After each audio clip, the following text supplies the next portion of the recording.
Hello, I'm Dr. Neil Schultz, and welcome to DermTV.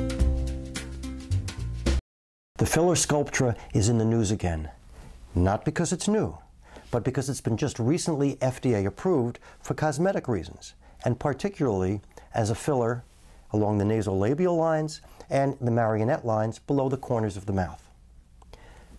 We've been using Sculptura as a filler since it was approved in 2004 for facial wasting.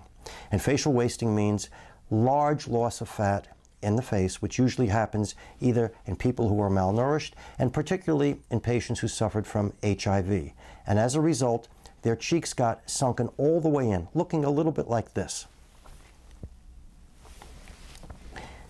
Up until this point, Sculptura couldn't be advertised to doctors or to patients because it wasn't FDA approved for cosmetic purposes. But now that it is, you're reading more about it and you're seeing advertisements for it. Let me tell you why we love Sculptura as a filler. It has two main differences. First of all, it lasts 2 to 3 years as opposed to most fillers which only last 6 months or 9 months. And secondly, it's very, very effective for filling large, broad areas, such as a sunken-in cheek, or even broad areas that are sunken in below the corners of the mouth.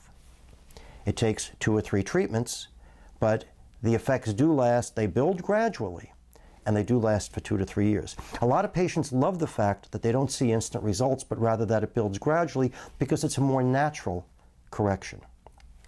Paradoxically, despite the fact that Sculptura is injected deeper into the skin, it hurts less, and the treatments are faster.